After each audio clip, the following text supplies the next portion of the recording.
So as such, it's permitted, and then of course we come into the question of the valuation and all those aspects as to at what value do you transfer.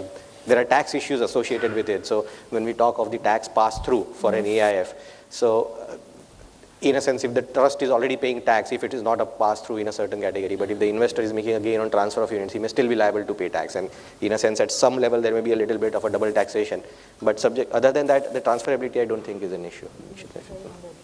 See, basically, one is kind of secondary market, which is private, and other one is a public market, depending on the situation. So it is not impossible to register, list, but it's not always common. Usually you take the return and carry and return it out. That's simpler structure, GP, LP, and all those kind of things. Some of the private equity funds in the US have gone public now. Okay, the large ones. It's just the beginning, and that is again coming up to be an important part of the whole ecosystem. And so that's basically it. So under Indian law also, you can at some point in time, 3 years or some period is provided, you can list, but it has not really happened, and it will be trickier to listing regulations have also not. Because there are unlisted companies inside and all the thing. So it's possible. Interestingly, I'm just looking at, I've not applied my mind fully, if I may admit, is that as far as unlisted companies are concerned, now you are allowed to list abroad even without listing in India. Last one we did was, I think, Rediff on NASDAQ, we listed, and after that there was some uproar here and the government stopped. But internationally, all kind of vehicles can be listed. If you go to Lebanon or Malaysia, if you have 5 people, you can still list it. So you don't need hundreds of investors, so long as you provide liquidity. So trusts are commonly listed as, even Singapore, SGX, so I think all that is important is to comply with those regulations, and you can create, and you can always be a little more creative also. But it's not very usual for private equity, venture capital fund to generally list it. It happens more on a secondary trading and a more private platform that would happen. And in fact, just to add, the AIF regulations actually for the first time envisage a fund-of-fund situation. Until now, in the private equity, so to say, the domestic regime never envisaged a fund-of-fund scenario. So at least there is a thought process that there could be liquidity of the AIFs and there could be a trading on there. And there's provision for listing in the AIF. But there's a very interesting touch. I hear a lot now. A lot of people are interested in buying only secondary because the valuations are low, and it's a good idea that why not, instead of setting a fund and all the things you buy over, a lot of LPs may want to exit, and why not buy them more. So it's a more question of intent. If you want to list, you can. Now, like for example, the next regulations you'll see in India will be around REITs, real estate investment trusts. And then the next one you'll see is infrastructure investment trusts. In both the cases, listing is an option. In REIT, it is being made mandatory. In case of infrastructure trust, it will be an option because, from stakeholder perspective, a lot of investors would not like to list. And listing would have its credit rating requirements, etc. So like all kinds of debenture issuances in the market which trade in the secondary market very well, I think this market would also develop, obviously, we need to see a lot of funds close the schemes. Some of them have been successful, but I think in the next financial year, we'll see a lot of trading starting to happen once deployment happens. So we will end right there. I hope we are on time. Can I make 2 points? Just, please. You're getting free talk from me today, right? We are actually. No. See, some of the new opportunities that are coming up are in social sector. And if you look at New Companies Act, Section 135 and the schedule, and there are 10 items. What is CSR? You will have close to 25,000 crores coming into the system for social, for the CSR activity.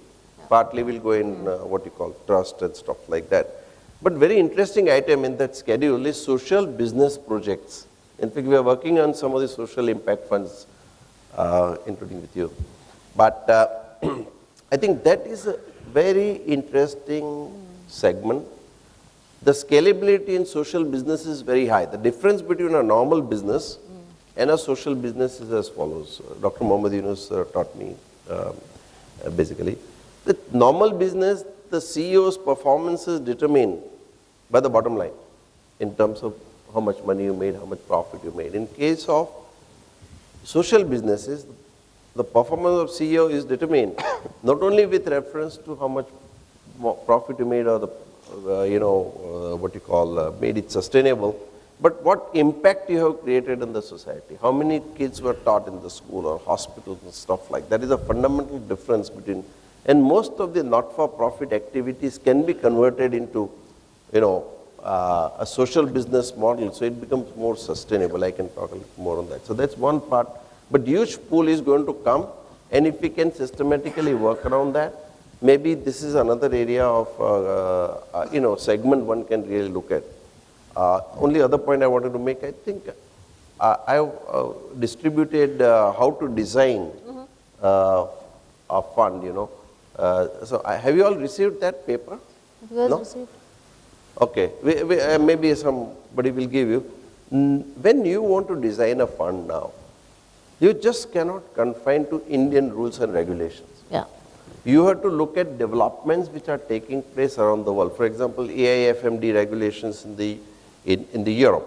One of the, you have to follow best, if you want to market to good quality LPs, That's a great point. you have to take into account what is likely to happen. Yeah.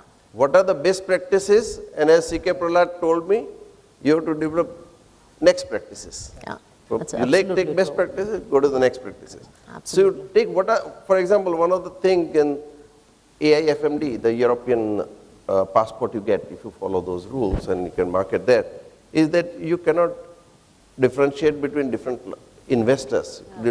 Or if you give, then you must disclose to other people that you gave different terms. Now it is very common. Okay, now it is up to you. I'm not saying for a moment to do that. I'm only a simple lawyer, so I cannot tell you. But I'm saying that if you have more transparency on your relationship with different investors, perhaps you will come out better light. It's a more business strategy than per se legal requirement. Now Walker rules are coming up in the US and other kind of stuff that are happening. So, in two-pager that would be perhaps distributed if you want.